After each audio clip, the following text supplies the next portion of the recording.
शुक्रवार रात 11:06 पर पीएम मोदी एक बार फिर इंस्टाग्राम पर लाइव आए। पीएम मोदी ने एक बार फिर छात्रों और जेनजी को डायरेक्ट संबोधित किया।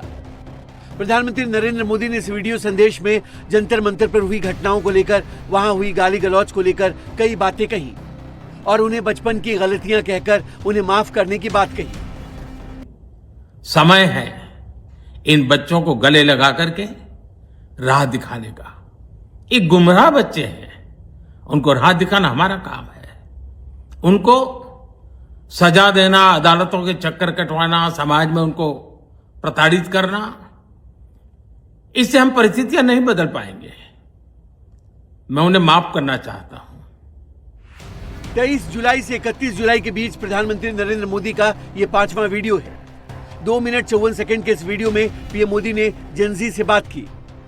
पीएम मोदी ने अब तक जो वीडियो पोस्ट किए हैं उनमें नीट परीक्षा पेपर लीक पर सरकार के कड़े फैसले से गाली देने वाले युवाओं और बच्चों को माफ करने की अपील तक शामिल है।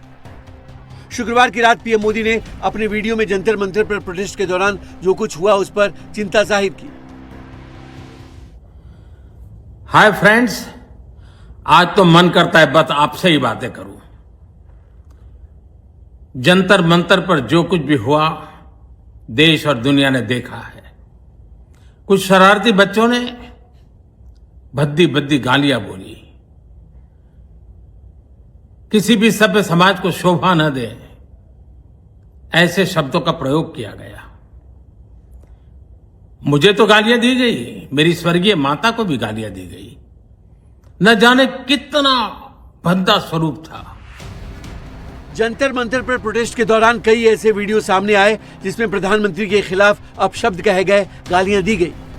प्रोटेस्ट खत्म होने के बाद पुलिस ने जब ऐसे लोगों के खिलाफ एक्शन शुरू किया तो पीएम मोदी ने इंस्टाग्राम पर वीडियो मैसेज जारी कर बड़ा दिल दिखाते हुए कहा कि वो गालियां देने वाले बच्चों को माफ करना चाहते हैं। प्रधानमंत्री ने कहा कि वो समाज में मौजूद आक्रोश को अच्छी तरह समझते हैं। ये एक तरह का सांस्कृतिक झटका है कि हमारी बेटियां इस प्रकार की भाषा बोल रही हैं।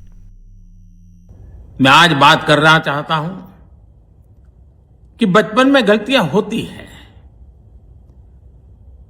और बचपन में गलतियों से सुधरने का अवसर भी होता है और यही तो बचपना है। और इसलिए मैं समाज के अंदर जो आक्रोश है उसको भली भांति समझ सकता हूं। एक कल्चरल शॉक है कि हमारी बेटियां इस प्रकार की भाषा कैसे बोल सकती हैं। पीएम मोदी ने बच्चों की भाषा पर हैरानी भी जताई और उन्हें सही रास्ते पर लाने का प्लान भी बताया। प्रधानमंत्री मोदी ने उनको गाली देने वाले बच्चों को माफ करते हुए लोगों से मिलकर देश के लिए काम करने और भटके हुए को सही राह दिखाने की अपील की। प्रधानमंत्री ने कहा कि बचपन में गलतियां होना स्वाभाविक है, लेकिन बच्चों को सुधरने का मौका भी मिलना चाहिए। समय है इन बच्चों को गले लगा करके राह दिखाने का। ये गुमराह बच्चे हैं, उनको राह दिखाना हमारा काम है। उनको सजा देना, अदालतों के चक्कर कटवाना, समाज में उनको प्रताड़ित करना, इससे हम परिस्थितियां नहीं बदल पाएंगे। मैं उन्हें माफ करना चाहता हूं। समाज भी मेरी इस बात को स्वीकार करे, क्योंकि मेरे मन में एक ही भाव है। कभी कभी दांतों तले हमारी जीभ आ जाती है, खून निकल आता है, लेकिन हम दांत तोड़ते नहीं है, क्योंकि दांत भी हमारे हैं, जीभ भी हमारी है। जंतर मंतर प्रोटेस्ट और उसके बाद पीएम मोदी युवाओं के साथ खुलकर बात कर रहे हैं। पेपर लीक के मुद्दे से लेकर फ्यूचर प्लानिंग तक बात कर रहे हैं। पीएम मोदी के मैसेज से साफ है कि वो जेनजी के साथ एक नए भारत का सपना देख रहे हैं, जिसमें भविष्य के भारत की तस्वीर छिपी है। पीएम मोदी ने एक बार फिर जेनजी से भारत के विकास में साथ मिलकर काम करने को कहा। बच्चे भी हमारे हैं, उन्हें राह दिखाना हमारा काम है। गुमराह को राह दिखाना कठिन होता है, लेकिन कठिन काम हमको करना है। और इसलिए आओ, मैं इन बच्चों को कहता हूं, बच्चों आओ, हम देश के लिए साथ मिलकर के आगे बढ़े, कुछ नया सीखें, गलतियों से भी सीखें, अपने सपनों को लेकर के चल पड़े।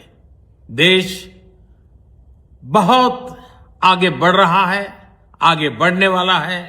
और आपका भी आगे बढ़ना निश्चित हो, यही मेरा सपना है। मैं आपके लिए जीता हूं, आपके उज्जवल भविष्य के लिए खपता हूं। आओ हम मिलकर के देश को आगे बढ़ाएं। बहुत बहुत धन्यवाद दोस्तों। बस आओ, गलतियों से सीखो, आगे बढ़ो।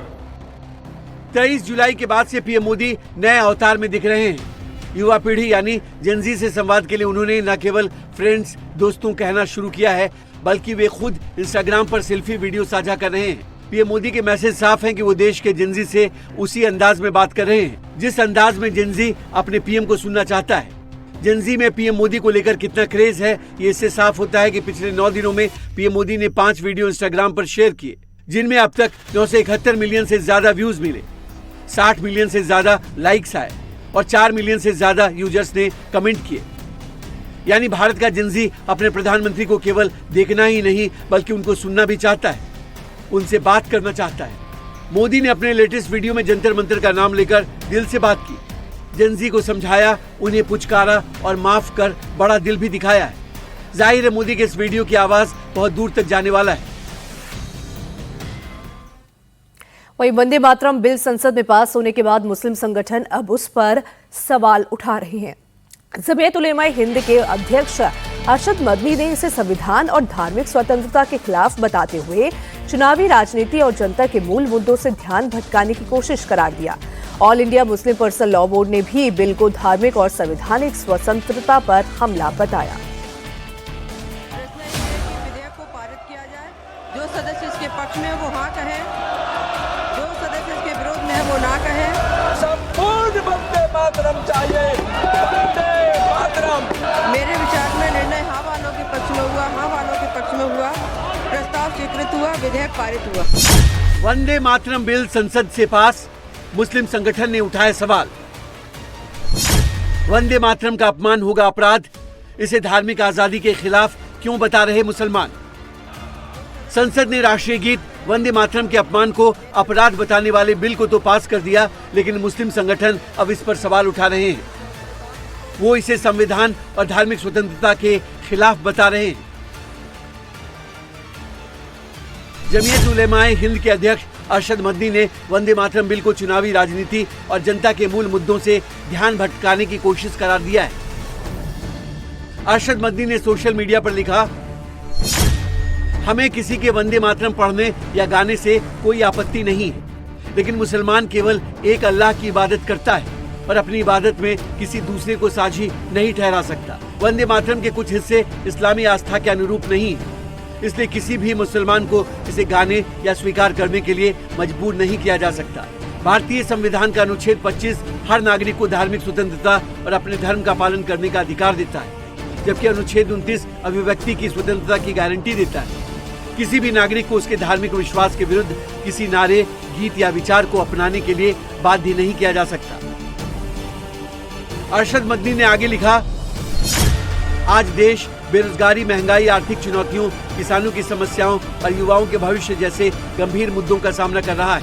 ऐसे में विवादास्पद विषयों को प्राथमिकता देने के बजाय संसद को जनता के वास्तविक और महत्वपूर्ण मुद्दों पर ध्यान देना चाहिए। मदनी के अलावा all India Muslim personal law board ने भी संसद के दोनों सदनों में वंदे मातरम बिल को पास होने पर सवाल उठाए। AIMPLB ने कहा कि वंदे मातरम को कानूनी रूप से अनिवार्य करना धार्मिक और संवैधानिक स्वतंत्रता पर हमला है। बोर्ड ने इसे देश के संवैधानिक, सेक्युलर और लोकतांत्रिक स्वभाव के खिलाफ और नागरिकों की धार्मिक स्वतंत्रता पर एक गंभीर हमला बताया। बोर्ड के मुताबिक कानून के जरिए किसी विशेष धार्मिक अवधारणा या विश्वास को देश के सभी नागरिकों पर थोपना भारत के संविधान की मूल भावना के विपरीत है। संसद ने 2 दिन पहले ही वंदे मातरम के अपमान को अपराध बताने वाले बिल को पारित किया है, जिसमें वंदे मातरम के गाने के दौरान अपमान करने, रुकावट डालने या गड़बड़ी करने पर 3 साल तक की जेल, जुर्माना या दोनों की सजा हो सकती है।